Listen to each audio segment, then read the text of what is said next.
السلام عليكم ورحمة الله وبركاته. الحمد لله نحمده ونستعينه ونستغفره ونؤمن به ونتوكل عليه ونعوذ بالله من شرور أنفسنا ومن سيئات أعمالنا. من يهده الله فلا مضل له ومن يضلله فلا هادي له. ونشهد أن لا إله إلا الله وحده لا شريك له. ونشهد أن سيدنا ونبينا وحبيبنا ومولانا محمدا عبده ورسوله صلى الله تبارك وتعالى عليه وعلى آله وأصحابه أجمعين. أما بعد فيا عباد الله، يقول الله سبحانه وتعالى في كتابه العزيز: الذين آمنوا وتطمئن قلوبهم بذكر الله ألا بذكر الله تطمئن القلوب. وقال تعالى: ألا إن أولياء الله لا خوف عليهم ولا هم يحزنون. صدق الله العلي العظيم.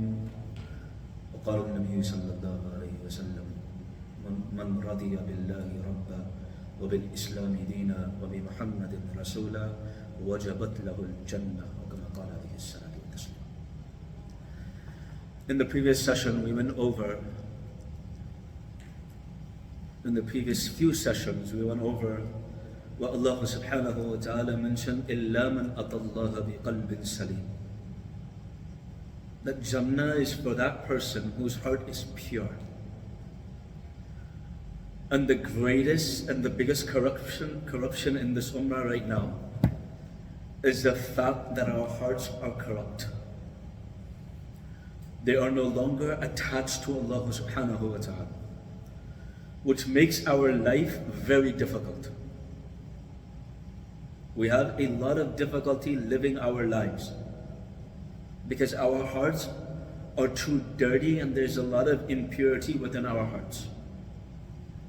So the purpose of this series is to make an effort to purify our hearts. And we went over many hearts.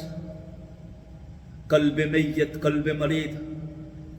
But the heart that we want is qalb salim. Illa man atallaha bi qalbin salim. Jannah is for that one who has qalb salim. What is qalb salim? Last week we went over 10 sifats, 10 qualities of a person who is considered as someone who has qalb salim. Today we're going to go over the first attribute, which is called as-sifatul ula mutma'in. To an extent, this is the most important quality too. Because the greatest stress we have in this world is what? It's money. We're worried about money. A youngster cannot get married because he's worried about money. Family couples, the biggest fight they have is, do they have enough money? We don't want children because we're worried we're not going to have enough money. So the biggest stress, the greatest stress, that is why this dua of the Nabi sallallahu alayhi wa sallam is so beautiful. Allahumma la taj'al ad-dunya akbara hammina wa la mablagh ilmina wa la tusallit alayna man la yarhamuna. Oh Allah, don't make this dunya my number one concern. My stress, my anxiety, my depression, my worries, my concern, Ya Allah, don't make the number one thing this dunya, Ya Allah.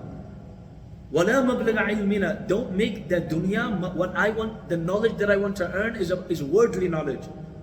Don't make it that, Ya Allah. وَلَا تُسَلِّتْ عَلَيْنَا مَنْ لَا يَرْحَمُنَا. Do not allow someone to overpower me who does not have mercy upon me. Don't let an oppressive person have a power over me. It's a powerful dua.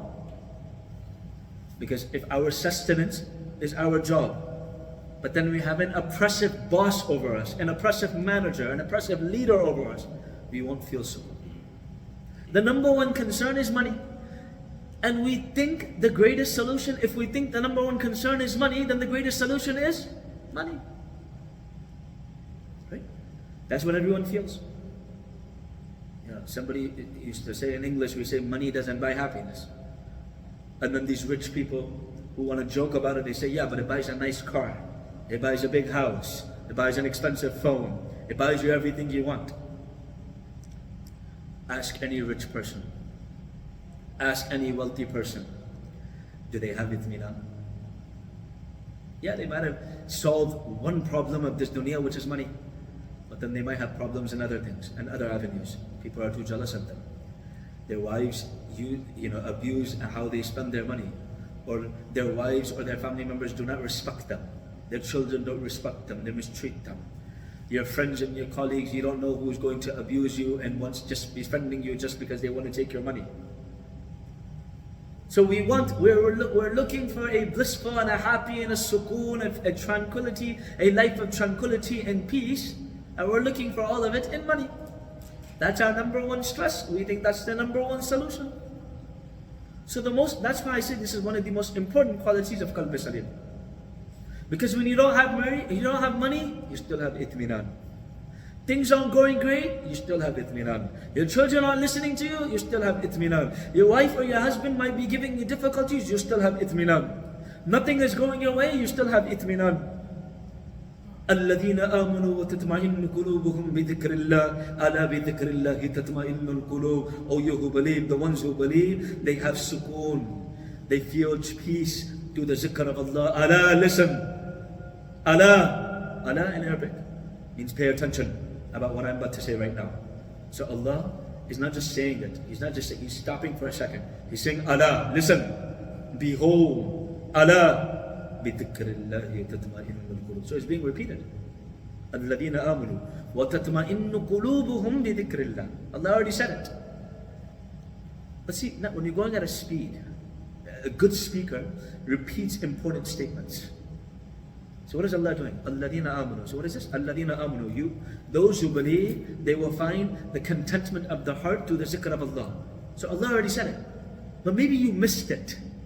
So Allah is saying, Allah, listen again. I just said something. Did you hear what I just said? Allah, بِذِكْرِ اللَّهِ تَطْمَئِنُّ الْقُلُوبُ. The contentment of the heart is not found in money. It's not found in wealth. It's not found in fame. It's not found in power. Allah said, Allah, listen, I just said it. Allah, بِذِكْرِ اللَّهِ تَطْمَئِنُّ الْقُلُوبُ. To the zikr of Allah, you will find the contentment of the heart. So itminan means to be content and pleased. This is a level, this itminan level is a level above iman. Right? Alladhina amanu is mentioned. Okay, those who believe. And over you find in the Quran, Alladhina amanu, Ya ayyuhalladhina amanu. So Alladhina amanu is mentioned in this verse too. But Allah is telling you a darja, a rank above Alladhina amanu. Alladhina amanu, then وَتَطْمَئِنُّ قُلُوبُهُمْ بِذِكْرِ اللَّهِ. So there is a rank above الَّذِينَ آمَنُوا. What is that? Those who have itminan. So this is a level above normal iman. Right? It's one thing to just believe, and another thing to be content and happy with your beliefs and everything regarding your religion. It's a whole different ballgame. It's a whole different concept. Okay, I believe in Allah. Okay. I believe that this person is in charge. I believe Mufti Samir is in charge. But my heart's not content with it. I'm not happy with it. I'm not happy with him in charge. So we believe, but we're not happy. Why does Allah have so much power? Why do we have to follow the sunnah of the Prophet ﷺ? I believe, but why? Why is it so strict? I believe, but why? Why is Islam so strict? Why are there so many rules and regulations? I believe, but why? Believing and then feeling happy and content with whatever happens is a level above believing. And Allah mentions it. And the Prophet ﷺ mentioned it in Sahih Muslim. Man radiya billahi rabba. Why is Allah mentioning this? The Prophet ﷺ is mentioning this to the believers. He's telling this to the Sahaba, radiyallahu ta'ala majma'in. They already believe. But Allah is saying your belief is not enough. Alladhina amanu, then man radiya billahi rabba. Prophet says in the hadith, found in Sahih Muslim, man radiya billahi rabba. Whosoever is happy and content with Allah as their Lord, wabil islami dina, and Islam as their religion. Islam as their way of life. I'm so happy I'm Muslim. Man, Islam is amazing. I proudly show everyone that I'm a Muslim. وَبِالْإِسْلَامِ دِينًا, I'm happy with Islam as my religion. وَبِمُحَمَّدٍ رَسُولًا, and I'm happy as Muhammad sallallahu alaihi wasallam as my messenger. He's my leader. I'm so lucky. I'm so happy that Muhammad sallallahu alaihi wasallam is my leader. What an amazing leader. وَبِمُحَمَّدٍ رَسُولًا. What does Allah say? What does the Prophet say? Whosoever is happy with Allah as his Lord, in Islam as his way of life and religion, and Muhammad sallallahu alaihi wasallam as his messenger, wajabat lahul jannah. Jannah is wajib for that person. Jannah is compulsory for that person. That person is guaranteed Jannah. So one is to believe, it's another to be happy in accordance to that belief. I'm happy with this situation. I'm happy with Allah subhanahu wa ta'ala deciding the rules and regulations and my lead and my guidance. Allah says in the Quran, هو الذي أنزل السكينة في قلوب المؤمنين ليزدادوا إيمانا مع إيمانهم. Allah says He's the one who sends out sakina. He's the one who sends out this feeling of tranquility and peace and comfort to the hearts of the believers. لِيَزْدَادُوا إِيمَانًا مَعَ إِيمَانِهِمْ, so that their iman may be increased upon iman. So their iman may be increased upon iman. Their belief may be increased upon iman. What does Allah say? وَالَّذِي أَنزَلَ السَّكِينَةِ. You want sakina? Everyone wants sakina. Who doesn't want peace? A peaceful feeling. Ask any human being on the face of this earth. What do they want? They want sukoon. We want sukoon. We want peace. We want comfort. We want content. We want to be happy. Allah is telling us how to be happy. Allah is telling us how to be happy. You want to be happy? I'm going to send down sakina upon you. هو الذي أنزل السكينة في قلوب. Allah even mentions it. I'm going to send down sakina to your heart. أنزل السكينة في قلوب المؤمنين. And when I send down this sakina to you, it will increase your iman, meaning your love for Allah, His Messenger, and the deen will increase. You're gonna love iman more. You're gonna love Islam more. You're gonna love Allah and His Messenger sallallahu alaihi wasallam more. Why is that important? Because when you love Allah more, and you love, and your love increases for Allah, your love increases for Islam, your love increases for the Prophet sallallahu alaihi wasallam, the more content you feel, the more happy you feel, the more sukoon you feel, the more peaceful and feeling of tranquility you will feel. There are 5 ways, and there's many ways, but I'm going to mention 5 ways that will help you get itminan in our iman and our hearts. Number 1, tafakkur fi khalqillah. And this is actually the easiest one too, because we can do it 24/7. Tafakkur fi khalqillah. And the Prophet ﷺ, every morning he did this. Every morning when the Prophet ﷺ woke up, what was the first thing he said? The last ruku of Surah Ali Imran. إِنَّ فِي خَلْقِ السَّمَاوَاتِ وَالْأَرْضِ وَاخْتِلَافِ اللَّيْلِ وَالنَّهَارِ لَآيَاتٍ لِأُولِي الْأَلْبَابِ. Allah subhanahu, this is what the Prophet ﷺ recited every morning when he woke up for tahajjud prayers. The last ruku of Surah Ali Imran, starting from this part. إِنَّ فِي خَلْقِ السَّمَاوَاتِ وَالْأَرْضِ وَاخْتِلَافِ اللَّيْلِ وَالنَّهَارِ لَآيَاتٍ لِأُولِي الْأَلْبَابِ. In the creation of the heavens and the earth, and the alternation of the day and night, the days and night changing. فِي خَلْقِ السَّمَاوَاتِ وَالْأَرْضِ وَاخْتِلَافِ اللَّيْلِ وَالنَّهَارِ لَآيَاتٍ. In it are signs. In the creation of Allah and the changing of the day and the night, in it are signs for those who have understanding. Ulul albab, those who have understanding. That Allah tells you, who are those people who have understanding? Alladina. So who's ulul albab? الذين يذكرون الله قياما وقعودا وعلى جنوبهم ويتفكرون في خلق السماوات والأرض. They are the ones who remember Allah standing. They are the ones who remember Allah sitting. They are the ones who remember Allah while laying down on their sides. ويتفكرون في خلق السماوات والأرض. And they do tafakkur في خلق السماوات. They ponder upon the creation of Allah and they say, ربنا ما خلقت هذا باطلا. Oh Allah, you did not create this dunya in vain. You did not create it useless. That's what tafakkur fi khalqillah is. And everything that we see, it reminds you about Allah. That's what tafakkur is. Tafakkur, to ponder.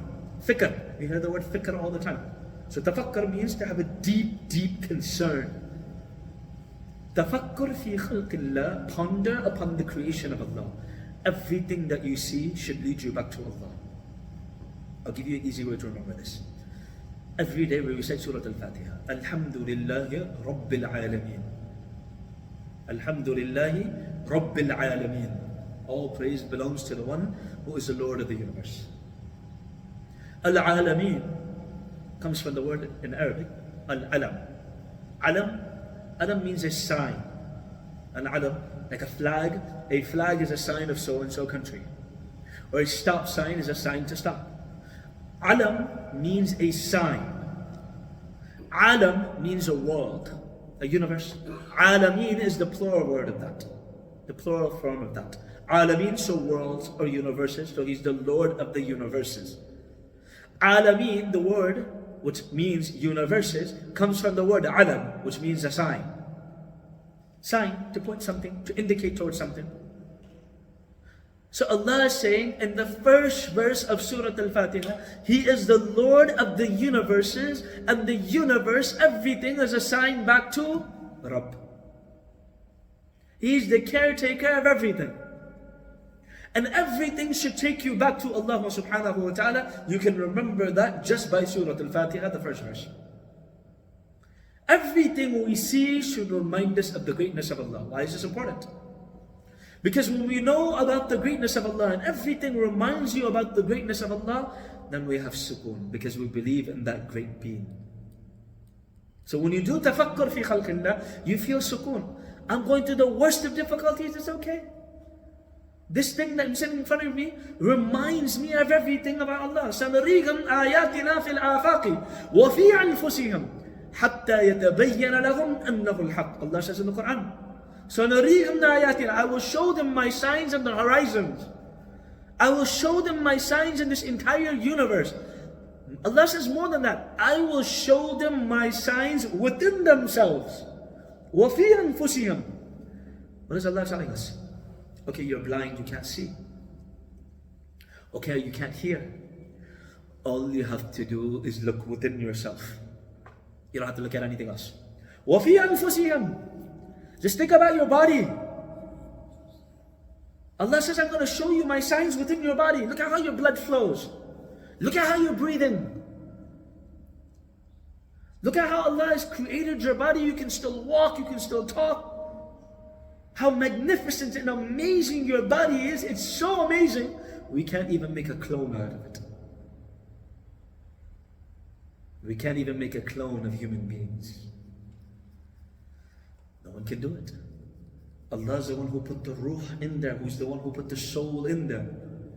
And when that soul is gone, كُلُّ نَفْسٍ ذَائِقَةُ الْمَوْتِ, every soul shall taste death.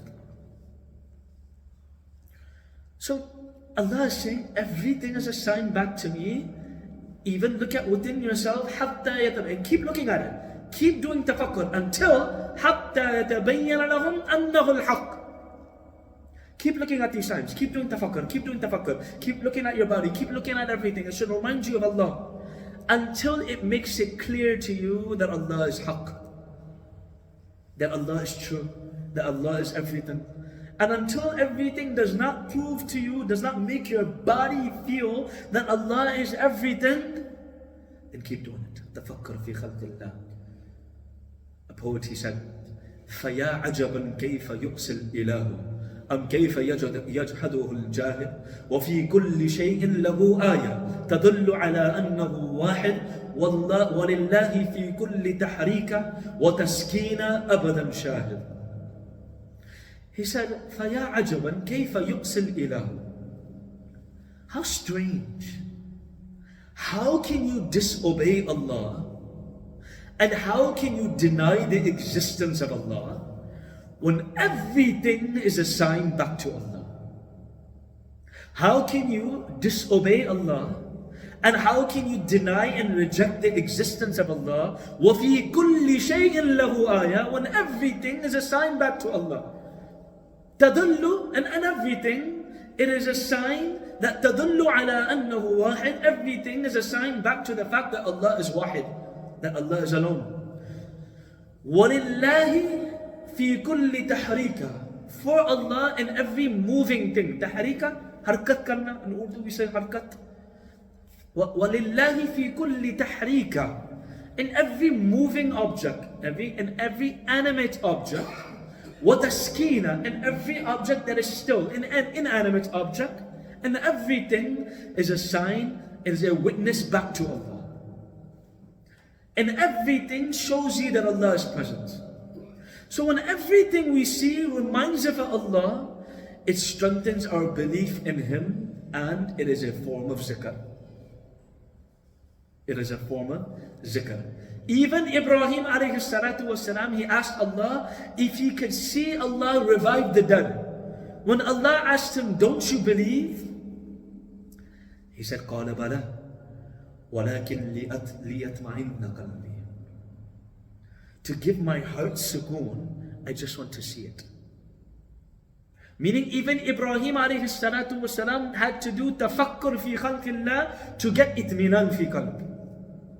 So the first category to attain itminan is to do tafakkur fi khalqillah. And number two is the one Allah subhanahu wa ta'ala mentioned over and over in the Quran. أَلَا بِذِكْرِ اللَّهِ تَطْمَئِنُّ الْقُلُوبُ وَمَنْ أَعْرَضَ عَنْ ذِكْرِي. See, one is, this verse we've said over and over. الَّذِينَ آمَنُوا وَتَطْمَئِنُّ قُلُوبُهُمْ بِذِكْرِ اللَّهِ أَلَا بِذِكْرِ اللَّهِ تَطْمَئِنُّ الْقُلُوبُ. We will find the contentment of the heart to the zikr of Allah. Then Allah mentions in another verse, وَمَنْ أَعْرَضَ عَنْ ذِكْرِي فَإِنَّ لَهُ مَعِيشَةً دَنْكَ وَنَحْشُرُهُ يَوْمَ الْقِيَامَةِ أَعْمَى. Okay, what happens to the person who turns away from my zikr? The Imam Sahib, the Qari Sahib was reciting Quran, the Imam Sahib was giving bayan, I don't feel like listening to this. I'm going to turn away from it. وَمَنْ أَعْرَضَ عَنْ ذِكْرِي. Whosoever turns away from my zikr. You had an opportunity to do the zikr of Allah. وَمَنْ أَعْرَضَ عَنْ ذِكْرِي فَإِنَّ لَهُ مَعِيشَةً. For him in this dunya will be danka. Danka, very tight. Everything just feels so tight. You know when you feel like the whole world is against you? Dayyik. It's very tight. I just feel like everything is going wrong. Allah says, وَمَنْ أَعْرَضَ عَنْ ذِكْرِي فَإِنَّ لَهُ مَعِيشَةً دَنْكَ وَنَحْشُرُهُ يَوْمَ الْقِيَامَةِ أَعْمَى. Allah says in this dunya he will feel tight. It doesn't matter if he's rich. It doesn't matter if he's famous. It doesn't matter if he has power. It doesn't matter if he has all the worldly things. Allah says, I'm going to make him feel some tightness. He's always going to feel anxious. He's not going to be happy. He's going to be playing games. He's going to be pretending to be happy. He's going to be putting on a fake smile. He's going to be acting. But the reality is he's not happy. وَنَحْشُرُهُ يَوْمَ الْقِيَامَةِ أَعْمَى. And on the day of resurrection, I will raise him blind. Then they will ask, Ya Allah, in this dunya I could see. Why did you make me blind? Allah will respond, you forgot about me in this dunya, وَكَذَلِكَ الْيَوْمَ تُنْسَى. And today you will be forgotten. You forgot, you turned away from my remembrance, right? You don't want to remember me, right? Okay, so today I'm going to forget you. Allah protect us. So the second thing was to do the dhikr of Allah. Number three, truthfulness. The Prophet ﷺ said, Inna sidqa tamaniya wal kidh. Allah, the Prophet ﷺ said, truth, speaking the truth will give you sukoon. And telling a lie will always put doubts in your mind. Look how bad a lie is. Someone comes and asks you, where were you last night? And you lie. And every time someone brings up that night, you will have to continue that lie. And if you say, oh, I went there, then that person will say, well, I was there too. I didn't see you. Oh, what time were you there? I was there at 9. Oh no, I went at 8:50. I went before you. My friend said he was at 8:50. He didn't see you. Oh, maybe I looked at the wrong time. It wasn't 8:50. It was 7:50. Are you sure? Because I checked the cameras. I didn't see your car there. Oh no, I think I parked my car. The lie will never end. If you speak the truth, yes, if you did something wrong, you might have to suffer the consequence for that moment, but you never have to. You always tell the truth. You never have to lie again. The faster you can accept the truth, the faster you can admit the truth, no matter what you've done. In my own personal life, I can give you examples. And any mistake that I made, the longer I continued to lie, the more I suffered. At the end, I had to say the truth anyways, and then I got sukoon. Yes, maybe my teachers got upset with me, maybe my colleagues, my friends, my people that were around me got upset with me, but the truth was out. And I've embraced the truth. So the Prophet ﷺ said, whoever speaks the truth, he will feel peace. And whosoever lies, he will keep feeling lies. He will keep feeding the lies. Look at the story of Ka'b ibn Malik radiallahu ta'ala. The battle of Tabuk. Ka'b ibn Malik radiallahu ta'ala didn't attend the battle. The Prophet ﷺ came back. And he asked everyone who didn't attend the battle, يَعْتَذِرُونَ إِلَيْكُمْ إِذَا رَجَعْتُمْ إِلَيْهِ. Allah mentions this in the Quran. يَعْتَذِرُونَ إِلَيْكُمْ. And they presented all of these excuses to you. O Muhammad, tell the munafiqun, لَا تَعْتَذِرُوا. Don't present any excuses. Do whatever you want. You're going to give me all these lies? I don't want to hear them. Ka'b ibn Malik radiallahu ta'ala, very lengthy hadith found in Riyadh al-Salihin and other books about hadith. Ka'b ibn Malik radiallahu ta'ala said, he said, I was a very eloquent speaker. I could have came up with an amazing lie. And when I was getting closer to the Prophet when my turn was coming, I was thinking about these lies. I was thinking about what to do. I was thinking about how I should present it. I could have came up with many excuses. And as I got closer to the Prophet sallallahu alaihi wasallam, you know what? I'm just going to tell him the truth. Ka'b ibn Malik radiallahu ta'ala told the truth. And the Prophet said, okay, I don't know what I'm going to do with you. Allah is going to answer. So for now, leave for now. And Allah revealed. Okay. Prophet told them, Ka'b ibn Malik and two other people. And he told them, he told everyone, don't talk to Ka'b ibn Malik radiallahu ta'ala. 40 to 50 days, don't talk to Ka'b ibn Malik radiallahu ta'ala. Don't talk to him, don't spend time with him, don't do anything with him. To the extent, he told Ka'b ibn Malik radiallahu ta'ala to separate from your wife. Ka'b ibn Malik radiallahu ta'ala said, do I divorce her?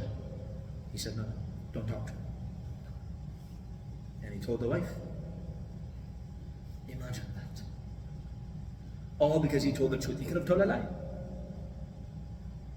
But Ka'b ibn Malik radiallahu ta'ala told the truth. Now during that time, people tried to come to him. You know, we're the kings of Ghassan, we're the kings of that place. You know, these people, they're not treating you right. You deserve better than this. Come, we'll give you a safe space. No. I did something wrong. And if I have to suffer for these days, it's okay. And he suffered. He suffered, he cried.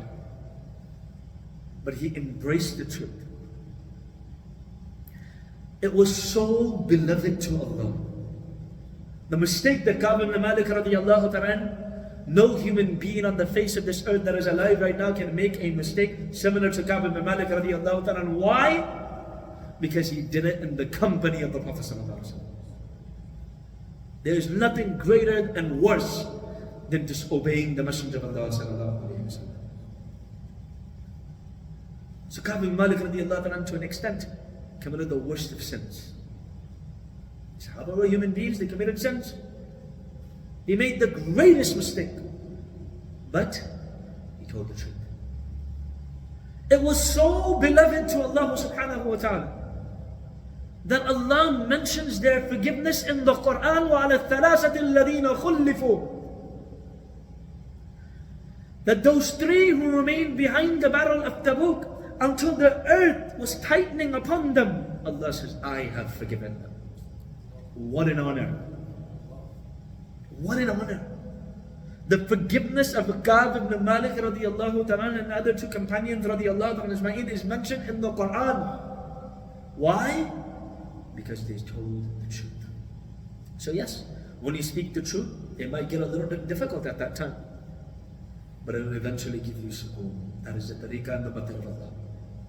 So always speak the truth. So number one was tafakkar fi khalqillah. Number two is to do the dhikr of Allah. Number three is speaking the truth. Number four, Allah subhanahu wa ta'ala says, قُلْ هَلْ يَسْتَوِي الَّذِينَ يَعْلَمُونَ وَالَّذِينَ لَا يَعْلَمُونَ. Can the one who knows and the one who does not know, can they be equal? إِنَّمَا يَتَذَكَّرُ أُولُو الْأَلْبَابِ. It's another form of zikr. Learning more about Islam. Make an effort to learn more about Islam. Learn more about the Quran. Listen to some tafasir. Read some books of ahadith. Make an effort to learn more about Quran. And the more we learn about Islam, the more we fall in love with it. Imam Muhammad rahmatullahi alayhi says, أين أبناء الملوك من هذه اللذات. So Imam Muhammad rahmatullahi alayhi would spend the entire night studying. One time, Imam al-Shafi'i rahimahullah, he was a student of Imam Muhammad.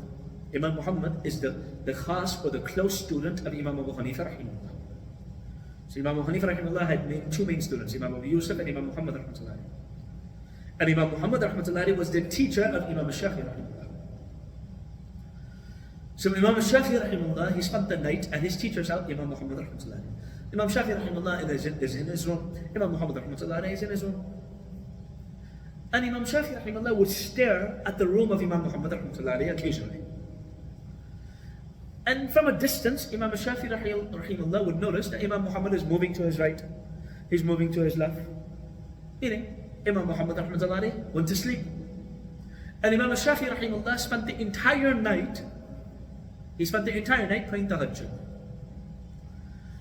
So the next day he asked his teacher, "Oh Muhammad, I'm your student. I spent the entire night praying tahajjud and you spent the entire night sleeping. I saw you, you're moving to your right and you're moving to your left." Imam Muhammad rahmatullahi responds.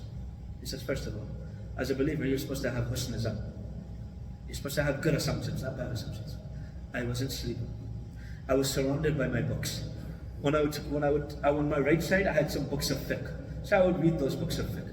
When I got too tired and was dozing off reading books of fiqh, I would turn to my left and I would read books of hadith. When I would get tired sometimes from the books of hadith, I would turn back to my right and I would read maybe some poetry. And if I read some poetry and if I got tired from that, I would turn back to my left and I would read books of tafsir. And then I would turn back to my right and I would keep reading the books. And the entire night I spent reading books. Imam Shafi, you prayed tahajjud the entire night, it only benefited you. I spent the entire night studying, and what I write down and the books that I write down will benefit those people who aren't even alive today.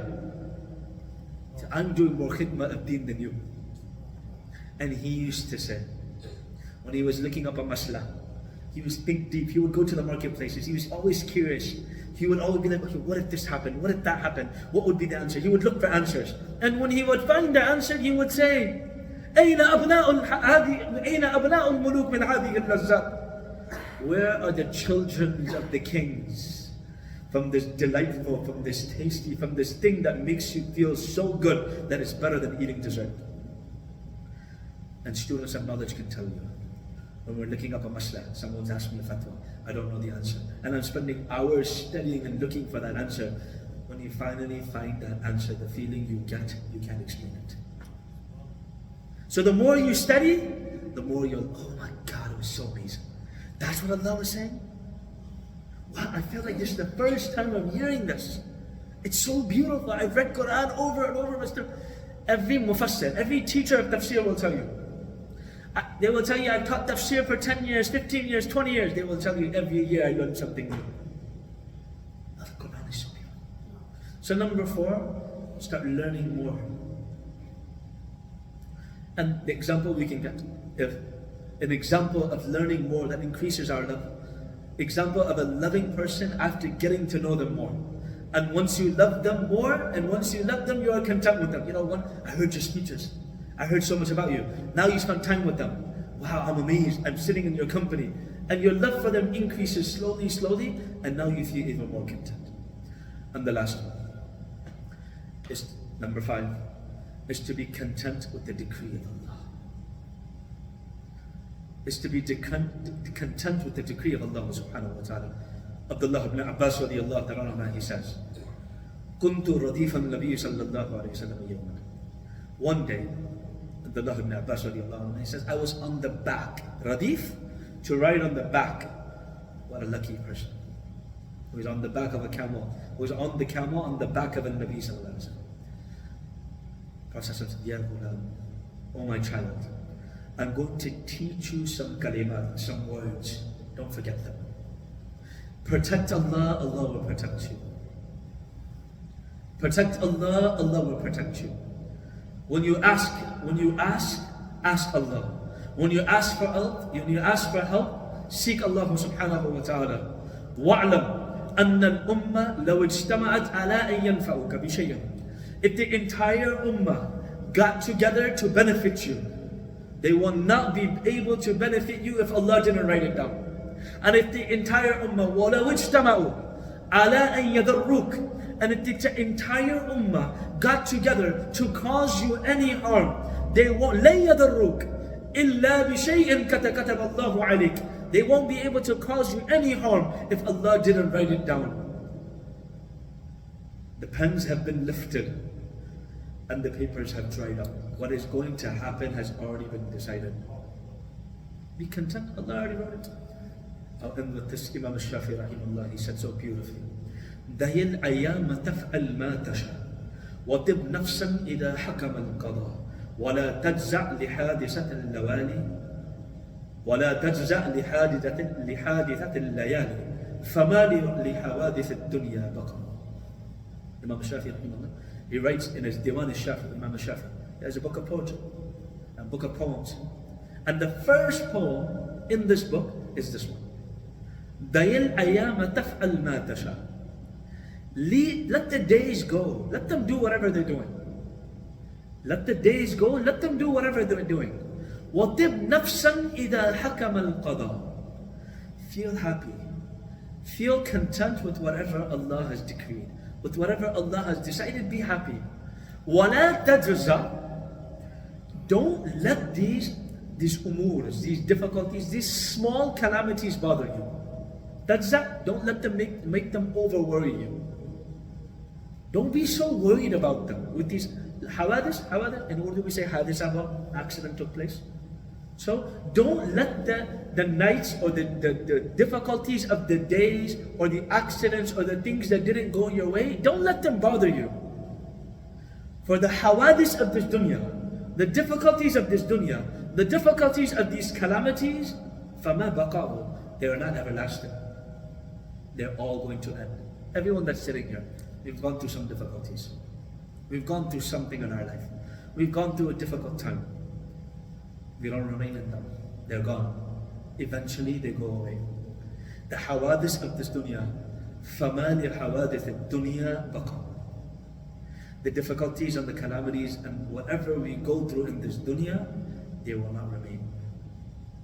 These 5 things, inshallah, will give us a heart that is content, an itminan heart, a sukoon, a heart, a peaceful and a content heart. There are 5 things. Tafakkur fi khalqillah, ponder upon the creation of Allah. Dhikrullah, the zikr of Allah subhanahu wa ta'ala. Being truthful. Number 4, learning more about Islam. And number 5, being content with the decree of Allah subhanahu wa ta'ala. May Allah subhanahu wa ta'ala grant us all a content heart. May Allah subhanahu wa ta'ala grant a heart that is filled with the zikr and the nur of Allah subhanahu wa ta'ala. Jazakumullahu khairan. Wa akhiru da'wana. Alhamdulillahi rabbil alameen. Assalamu alaikum wa rahmatullahi wa barakatuh.